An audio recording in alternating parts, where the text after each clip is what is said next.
इस महाकुंभ में होने वाले 6 साई या अमृत स्नान, जानिए महत्व। मध्यकाल से जुड़ी है ये परंपरा। नमस्कार मित्रों, आप सभी का हमारे यूट्यूब चैनल प्राचीन स्टडी में हार्दिक स्वागत है। चलिए तो दोस्तों शुरू करते हैं आज की रोमांचक वीडियो। दोस्तों, कुंभ मेले का आयोजन किस स्थान पर कब होगा, यह ग्रह और राशियों पर निर्भर करता है। जब सूर्य और गुरु एक राशि से दूसरी राशि में प्रवेश करते हैं तभी कुंभ मेले का आयोजन होता है और इसी आधार पर स्थान और तिथि निर्धारित की जाती है। कुंभ मेला सनातन धर्म के सबसे बड़े और सबसे पवित्र धार्मिक आयोजनों में से एक है, जो हर 12 वर्ष में एक बार होता है। यह सिर्फ धार्मिक आयोजन न होकर खगोलीय घटनाओं से जुड़ी एक चिरपुरांत परंपरा है, जिसमें ग्रहों की स्थिति का विशेष महत्व होता है और इसी आधार पर इसका आयोजन होता है। प्रयागराज में 13 जनवरी से 26 फरवरी तक चलने वाला महाकुंभ 144 वर्ष बाद आया है। सूर्य, चंद्रमा और गुरु ग्रहों की स्थिति के आधार पर कुंभ का आयोजन होता है और इसी आधार पर स्थान का निर्धारण भी होता है। कुंभ मेले का आयोजन 4 स्थानों प्रयागराज, हरिद्वार, नासिक और उज्जैन में होता है। इस आयोजन की 4 श्रेणियां हैं: कुंभ, अर्धकुंभ, पूर्ण कुंभ और महाकुंभ। कुंभ 12 साल में एक बार 4 जगहों हरिद्वार, नासिक, उज्जैन और प्रयागराज में बारी बारी से आयोजित होता है। अर्धकुंभ का आयोजन सिर्फ प्रयागराज और हरिद्वार में होता है। इन दोनों जगह हर 6 साल में एक बार अर्धकुंभ का आयोजन होता है।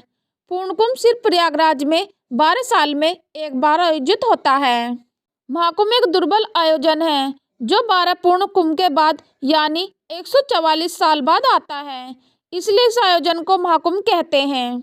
यह सिर्फ प्रयागराज में आयोजित होता है, जहां गंगा, यमुना और सरस्वती नदियों का पवित्र संगम होता है।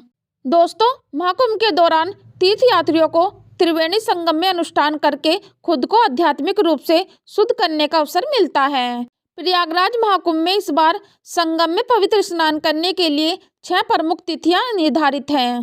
पौष पूर्णिमा 13 जनवरी, मकर संक्रांति 14 जनवरी, मौनी अमावस्या 29 जनवरी, बसंत पंचमी 3 फरवरी, माघ पूर्णिमा 12 फरवरी, महाशिवरात्रि 26 फरवरी। दोस्तों, मान्यता है कि इन तिथियों पर गंगा, यमुना और सरस्वती के त्रिवेणी संगम में स्नान अनुष्ठान करने से आत्मा शुद्ध होती है, पापों का पश्चाताप होता है। सनातन धर्म की रक्षा के लिए 8वीं शताब्दी में आदि शंकराचार्य ने अखाड़ा परंपरा की शुरुआत की थी। कुल 13 अखाड़े हैं जो महाकुंभ में आते हैं और अपना शिविर डालते हैं। स्नान की प्रमुख तिथियों पर ये अखाड़े हाथी, घोड़ा, ऊंट के साथ भव्य जुलूस निकालते हैं। इनसे जुड़े संत, सन्यासी और नागा साधु 13 श्रृंगार करके संगम तट पर आते हैं और स्नान करते हैं, जिसे अमृत राशि या शाही स्नान नाम से भी जाना जाता है। अखाड़ों के स्नान करने के बाद ही आम लोग संगम में डुबकी लगाते हैं। अमृत या शाही स्नान इस धार्मिक और आध्यात्मिक आयोजन के मुख्य आकर्षण होते हैं। अमृत राशि या शाही स्नान, इन नामों के पीछे विशेष महत्व है और संस्कृत पृष्ठभूमि है। दोस्तों, माना जाता है कि नागा साधुओं को उनकी धार्मिक निष्ठा के कारण सबसे पहले स्नान करने का अवसर दिया जाता है। वे हाथी, घोड़े और रथ पर सवार होकर राजसी ठाट बाट के साथ स्नान करने आते हैं। इसी भव्यता के कारण इसे अमृत स्नान, शाही स्नान नाम दिया गया है।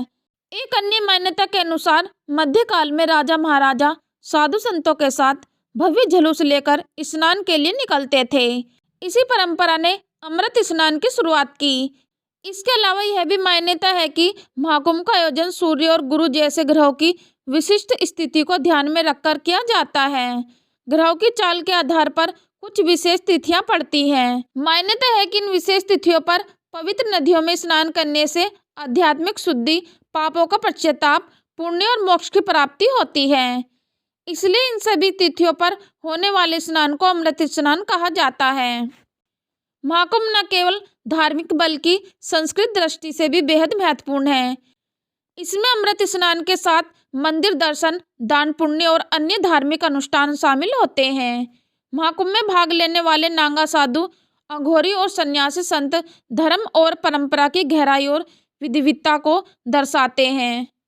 महाकुंभ का यह आयोजन सनातन धर्म की आस्था, सामाजिक एकता और संस्कृत धरोहर का प्रतीक है। कुंभ मेले की उत्पत्ति सनातन धर्म की पौराणिक कथाओं, विशेष रूप से समुद्र मंथन की कथा से होती है। इसके मुताबिक दुर्वासा ऋषि के श्राप के कारण जब इंद्र और देवता कमजोर पड़ गए तो असुरों ने देवलोक पर आक्रमण करके उन्हें परास्त कर दिया था। असुरों से पराजित होने के बाद सभी देवता भगवान विष्णु के पास गए, उन्हें सारा वृत्तांत सुनाया। तब भगवान विष्णु ने देवताओं को दैत्यों के साथ मिलकर क्षीर सागर में मंथन करके अमृत निकालने को कहा। सारे देवता भगवान विष्णु के निर्देशों का पालन करते हुए असुरों के साथ संधि करके क्षीर सागर से अमृत निकालने के प्रयास में लग गए। समुद्र मंथन से अमृत कलश निकला तो देवताओं के इशारे पर इंद्र के पुत्र जयंत उसे लेकर अदृश्य हो गए। गुरु शंकराचार्य के कहने पर दैत्यों ने जयंत का पीछा किया और काफी परिश्रम के बाद उन्हें पकड़ लिया। फिर अमृत कलश पर कब्जा प्राप्त करने के लिए देवताओं और असुरों में 12 दिन तक युद्ध चला। कहा जाता है कि इस युद्ध के दौरान पृथ्वी के 4 स्थानों पर अमृत की कुछ बूंदें गिरी थी। ये 4 स्थान है प्रयागराज, हरिद्वार, उज्जैन और नासिक। इसलिए इन्हीं 4 जगहों पर कुंभ मेले का आयोजन होता है। साथ ही मान्यता है कि देवलोक के 12 दिन पृथ्वी के 12 साल के बराबर होते हैं।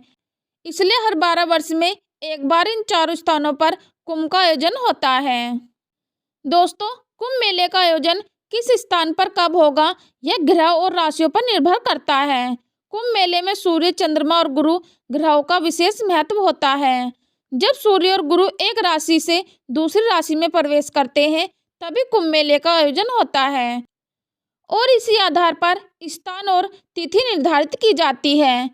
जब गुरु वृषण राशि में प्रवेश करते हैं और सूर्य मकर राशि में, तब कुंभ मेले का आयोजन प्रयागराज में गंगा, यमुना और सरस्वती के संगम पर होता है। जब सूर्य मेष राशि और गुरु कुंभ राशि में प्रवेश करते हैं तब कुंभ मेले का आयोजन हरिद्वार में गंगा नदी के किनारे होता है। जब सूर्य और गुरु का सिंह राशि में प्रवेश होता है तब कुंभ मेला नासिक में गोदावरी नदी के किनारे आयोजित होता है। जब गुरु सिंह राशि और सूर्य मेष राशि में प्रवेश करते हैं तब कुंभ मेला आयोजन उज्जैन में श्रीपा नदी के तट पर होता है। गुरु के सिंह राशि में प्रवेश करने के कारण इसे सिंहस्थ कुंभ कहते हैं। दोस्तों, यह थी आज की हमारी वीडियो। यदि दोस्तों आपको यह वीडियो पसंद आई है तो नीचे दिए गए कमेंट बॉक्स में कमेंट करके अपनी राय मुझसे बताएं और यह वीडियो अपने दोस्तों और रिश्तेदारों को अवश्य शेयर करें और वीडियो को एक लाइक अवश्य कर दें।